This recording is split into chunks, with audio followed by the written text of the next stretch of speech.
The Last Train Through the Fog, Part 2, The Man in My Seat. Daniel froze. Someone was sitting in his seat.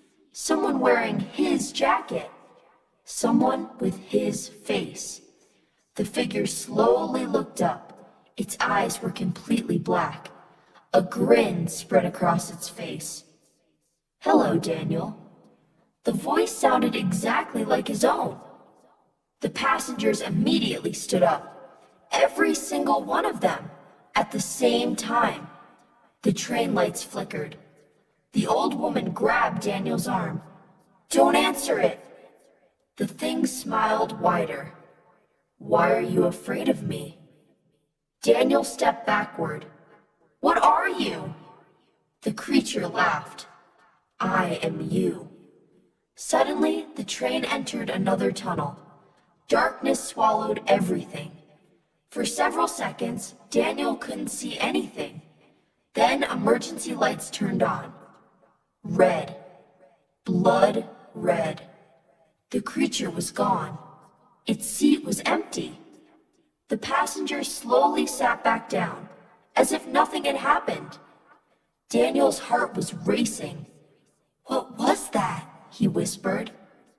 The old woman stared at the floor. "The train creates copies." Copies? Every person who boards eventually leaves something behind. Daniel felt sick. Outside the window, the fog became thinner. For the first time, he could actually see something. A city. A huge city, hidden beneath the fog. Thousands of buildings.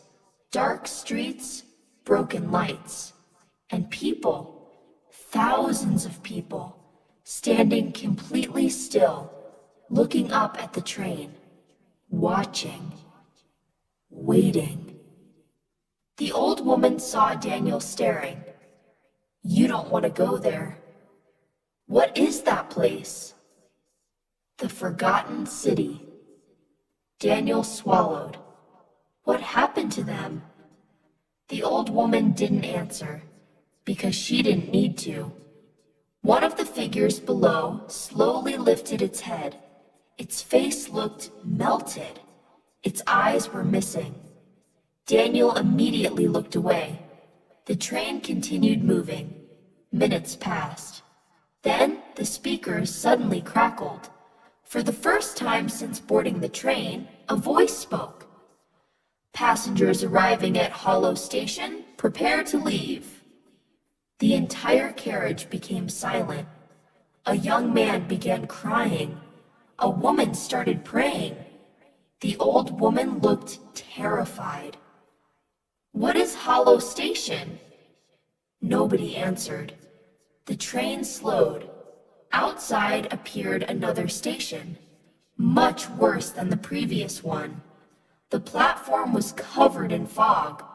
Old lamps flickered weakly. Strange symbols were carved into the walls. Then Daniel noticed the people standing outside. Dozens of them, motionless, waiting. The train stopped. The doors opened, and something impossible happened. 3 passengers immediately stood up. They walked toward the exit, as if hypnotized. "No," whispered the old woman. The first passenger stepped onto the platform. The waiting figures rushed him instantly. Daniel heard screaming, terrible screaming. The doors slammed shut. The train moved again. Silence filled the carriage. One passenger was gone forever. The second and third passengers had disappeared too. Only blood remained on the platform. Daniel felt sick. The old woman closed her eyes. Hollow Station is hungry. Hours seemed to pass. Nobody slept.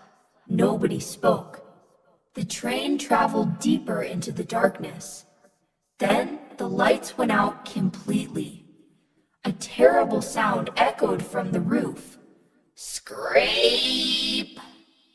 Something was crawling above them. Passengers looked upward. Scrape! Scrape! Long claws dragged across the metal. The train began shaking. Then one of the ceiling panels slowly bent downward. Something was pushing through. A black hand appeared, then another, then a face. The creature dropped into the carriage. People screamed. It was impossibly tall. Its limbs were too long. Its mouth stretched across half its head. The monster looked around slowly, smiling. The conductor appeared instantly, standing at the end of the carriage. The monster froze. The conductor pointed, without speaking. The creature immediately backed away, like it was afraid. Then it vanished into the darkness. The conductor turned toward Daniel. For the first time, it spoke directly to him. "You have been noticed." The words echoed unnaturally. Daniel felt cold. Noticed by who? The conductor smiled, a smile no human could make. Then it disappeared. The old woman looked horrified. "You should never have asked that question." The train whistle sounded again. Long, low, unnatural. Outside, the fog vanished completely. Daniel stared through the window. His blood froze. Ahead of them stood something impossible. A gigantic station, larger than a city. Thousands of lights glowing in the darkness. Millions of shadows moving inside. Above the entrance were enormous letters. The terminus. The final destination. The place every passenger feared. The old woman began crying. Daniel looked at her. "What is the terminus?" She whispered only 4 words. "Nobody returns from there." The train started slowing down. The massive station grew closer, closer, closer. Then Daniel noticed something stand. Daniel couldn't stop staring at the hundreds of copies standing on top of the train. Every single one had his face. Every single one was smiling. Then, all at once, they raised their hands and pointed toward the front of the train. The terminus. The gigantic station continued growing larger outside the window. Its light stretched endlessly into the darkness. The old woman began shaking. "We don't have much time." Daniel turned to her. "What happens at the terminus?" The woman hesitated. Then she whispered, "The train delivers souls." Daniel laughed nervously. "Souls?" The woman didn't smile. "I'm serious." Outside, strange figures moved between the station lights. Thousands of them. Some looked human, others did not. The train whistle echoed again. The passengers became restless. Many started crying. Others stared out the windows as if accepting their fate. Suddenly, the carriage door opened. The conductor entered. Silence instantly filled the train. The conductor slowly walked down the aisle. His black eyes moved from passenger to passenger, checking, counting, waiting. Then he stopped beside Daniel. The old woman lowered her head. The conductor leaned forward. "So you are still here?" Daniel's stomach tightened. "What do you want from me?" The conductor smiled. "A choice." Then he continued walking. The passengers seemed terrified. "What choice?" Daniel shouted. The conductor stopped. Without turning around, he answered, "When we arrive, you may stay on the train." Hope appeared inside Daniel. "Then I'll stay." The conductor laughed. The sound wasn't human. "You should listen to the entire offer." Daniel suddenly wished he hadn't spoken. The conductor slowly turned.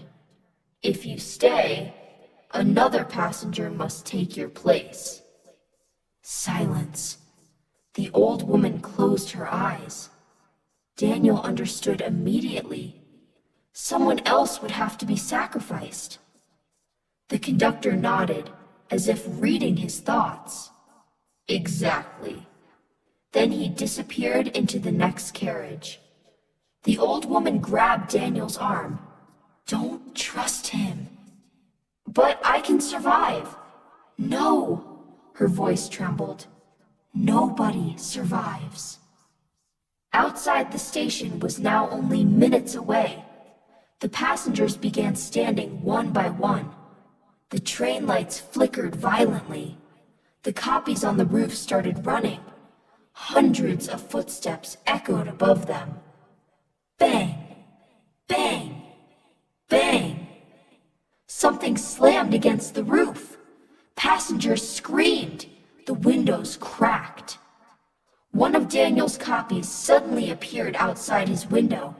It pressed its face against the glass. Its smile stretched wider than possible. Then another appeared, and another. Soon dozens surrounded the carriage, watching, waiting. The old woman whispered, "They're preparing." Preparing for what? The train suddenly stopped. Everything became silent. The lights died. Darkness swallowed the carriage. For several seconds, nobody moved. Nobody breathed. Then a voice echoed through the train, a voice identical to Daniel's. "Welcome home." The emergency lights turned red.